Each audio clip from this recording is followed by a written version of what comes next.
The dream. I was launched into deliverance ministry because of a dream I had one night.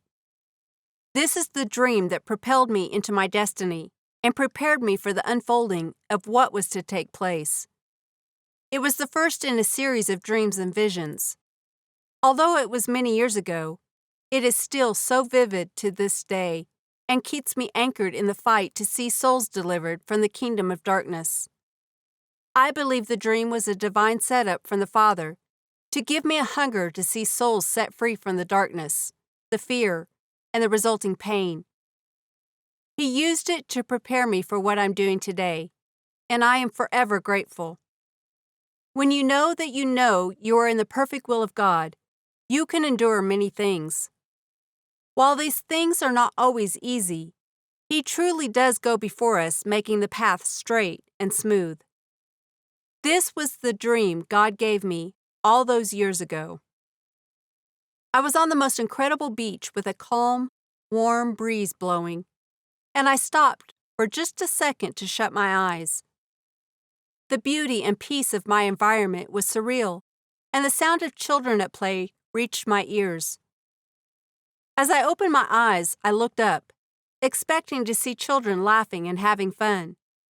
Instead, I saw only one boy, about of 9 or 10 years of age, sitting in a lounge chair. He was fully dressed, and his eyes and hair were pitch black. I was unsettled, but not afraid. As I drew closer to him, I began to feel sick to my stomach. Something was deeply wrong, and as I looked around, I saw many more people coming close. The people gathering were normal, everyday people. Teachers, doctors, business people, mothers and fathers. They came nearer. The more I looked at them, through spiritual eyes and insight, rather than the natural, the more I began to see demons in their faces as they looked at me. They were hardly human anymore. The facade of normality receded, and they looked warped and twisted, even possessed. As much as I wanted to run away and flee this horrible scene, I knew I had to wait to see what was next. The devil's voice began to speak to them with seductive and enticing false promises, and the crowd was utterly enthralled and captivated by his speech. As the joyful sounds of playing children morphed into torturous screams of pain and abuse, I knew the next step I took toward the crowd would be a hard one, but the step had to be taken. All of a sudden, the earth opened up and I could see what was going on. It appeared as if hell itself had been fully exposed. I saw the people screaming and on fire, swimming in a lake of fire. I saw silhouettes of people. All I could see was their faces as I thought to myself, that could have been me. I knew I needed to help these people, and that's why I was hesitant to take that next step. I didn't know what it would mean if I did, and I wasn't sure if the earth was going to open up wider and swallow me as well.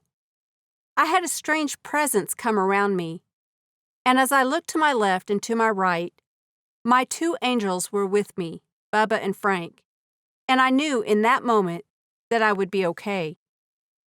Once I took that step to help those who were trapped and heading to hell, I knew it was my calling and my only choice.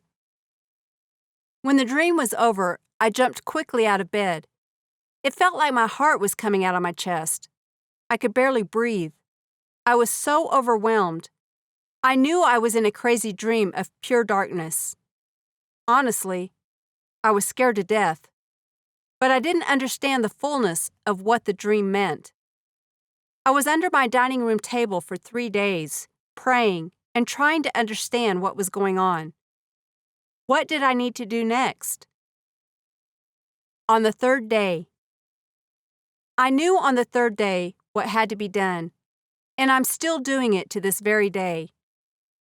I am to be a voice for those who have no voice, a defender for truth and justice, and to restore the paths of those back to the Father's true heart. I had a surge of confidence after praying into what this dream meant. It reminded me of the television show Star Trek, like being beamed up and transported somewhere otherworldly. I felt a beam of fire shooting through my bones, my entire being. For the first time in my life, I knew who I was, and I was comfortable with being myself. I began to speak the word, and I told the devil he cannot have any of the souls I saw in my dream. I didn't feel the need to argue with him for long. I just kept saying the same thing over and over and over again. By the blood of Jesus, you must let them go. By the blood of Jesus, by the blood of Jesus, by the blood of Jesus. It was as if the more I said it, the more people kept walking across the chasm from hell to Jesus. On the surface, everything can look perfect in people's lives. They appear to have it all together and have a measure of pleasure. We can never underestimate what is below the surface of appearance or what goes on behind closed doors. People mask their pain in many ways. As you look into the eyes of a person, you can get clearer insight to what is going on below the surface and can speak life and love into the person. Before I learned what true freedom was, I myself was there many times before, held hostage by my own pain and fear, when I believed lies about myself and my circumstances. In retrospect, when it is over, these people will literally be in hell forever if we do not speak the love of God to them. It will be a scary thing to stand before the Father and give an account as to why we did not tell them about Him and His love. So my plea to you is, go, and do not look back. Run into the fire and bring them out. When I did just that, I believe at that moment, my life was changed forever. I thought about Peter getting out of the boat and walking on the water. Matthew chapter 14, verses 27 through 31. As he took a step of faith, he did not know what he was going to do, whether he was going to walk securely or sink and drown. To see through our natural eyes, our own understanding and perception, this is what it would look like. But in the spiritual realm, that's not what happened. God took an impossible situation and made a possible one. This story about Peter gave me the encouragement I needed to take that step, knowing my life would never be the same. Since that day, it never has. There will be times when you may second-guess yourself, not sure if you should get out of that boat and walk on the water.